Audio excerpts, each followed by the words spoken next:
Hello, denizens of the internet. Okay, here is my review of Denis Villeneuve's Dune 2. I know you are eagerly awaiting my verdict. I don't like mystery boxes, so I'll just tell you that if you liked Dune 1, well, then you will definitely love Dune 2. If you haven't seen Dune 1, then what the hell are you doing watching Dune 2? I really enjoyed it, but I have lots that I want to say. There will be spoilers, but perhaps this will be less of a review and more of a conversation. Reviews are supposed to suggest whether a movie is worth going to see or not, and I've already told you what the verdict is. Do you really need a score out of 10? Honestly? Okay, let me think about it. The showing I saw was sold out. The subsequent showing was not. The crowd wasn't buzzing in the same way as when I saw Oppenheimer, but then the other half of the complex was all pink power. It also didn't feel like the midnight showing of 1991's Terminator 2. Now, that was high voltage. There was no doubt Judgment Day was going to be huge. I didn't get that feeling with Dune 2. There was no applause at the end. People bolted for the exits when it was done. It felt like the audience was there as part of finishing off a homework assignment.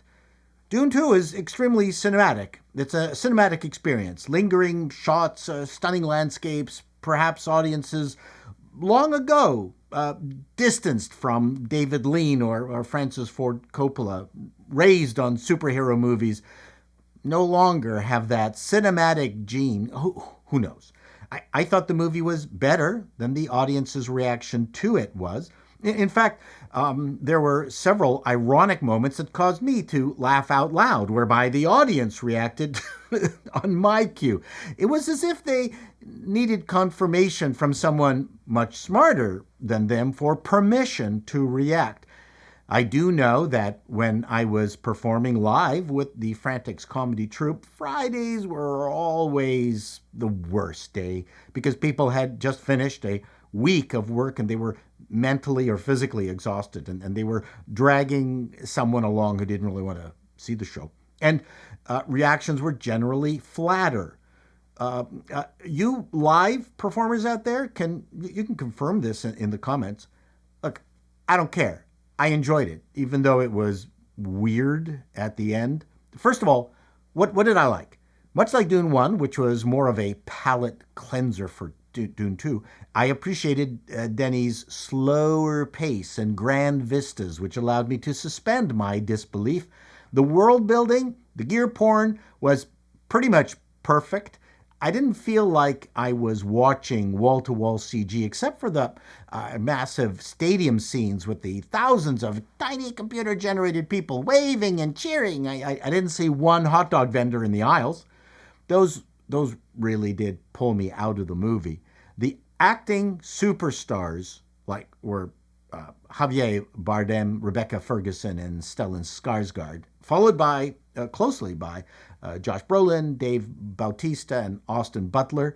Timothée Chalamet and Zendaya were more than serviceable. Honorable mention to Florence Pugh, who I didn't recognize. I didn't recognize her with her clothes on.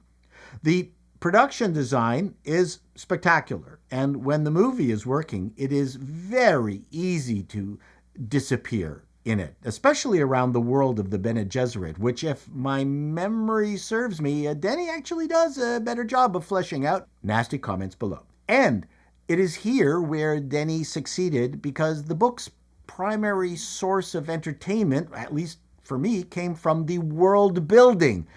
I'm going to get a lot of flack for this, but it's not much of a ripping yarn. It's a Messiah story. Paul is somewhat of a Mary Sue. He's good at everything and rarely fails. The politics of Dune is also very well imagined. Two big things Denny left out, and I can understand why. To compress the timeline, was leaving out the birth of the offspring created by the co-joining of Paul and Chani, baby Leto. He dies at the end of Dune during the final battle. Also left out was the birth of Paul's sister, Aaliyah, who, is quite the pistol in the book, including killing the Baron herself. There is a reference to Aaliyah by way of a vision Paul has featuring Anya Taylor-Joy, the actress with the most recognizable lips in the business. Making Paul the singular hero made sense, though his slaying of the Baron was curiously anticlimactic for me. The big showdown between Paul and Feyd-Rautha was well enough executed. I did miss the internal battle Paul had in the book with using or not using the voice and the secret word to game the fight, but, I have to be honest, the big lead up to it was what left me cold. The casting of Christopher Walken as the Emperor was meh, and the final battle sequence was strangely truncated. The Emperor's elite fighting force, the Sardaukar, suddenly forgot how to fight. They were brutal in Dune 1, but they just rolled over like endless NPCs. And the scene where they surrounded and protected the Emperor was nonsensical, as Paul was accompanied by a phalanx of crazed Fremen. So after a ton of great stuff, it ended on a bit of a sour note.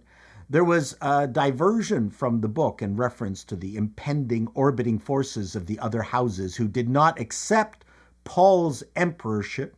My only explanation was that Denis wanted to make it a stay tuned for Dune 3 without making it too much of a cliffhanger. Let me add that a lot of people are making comparisons between this and Lord of the Rings, the gold standard. Jackson made many changes to his opus that we generally accepted and over time have forgotten. I'll tell you, I hated the ending of The Return of the King because Jackson killed off Saruman in the Twin Towers. We didn't get the ending from the book where a disheveled, mad Saruman and a group of thieves get their asses kicked by the brave, emboldened, and bigger Pippin and Merry to the delight of Hobbiton, one of my favorite parts of the trilogy.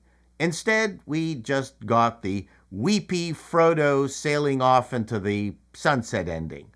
Was Denis' hurried ending to Dune 2 as bad? I'll have to watch it again. So anyways, that's it for my thoughts on the movie. Dune 1 and 2 are works of art with all of Herbert's religious themes intact. I think the fact that it wasn't The Matrix or a superhero flick or John Wick on sand is a good thing. Dune does not feel like it came from the Hollywood sausage factory. Will audiences flock to Dune 2? I believe yes, but maybe not to the extent that perhaps the studio hopes. We shall see. Till next time, denizens, be seeing you.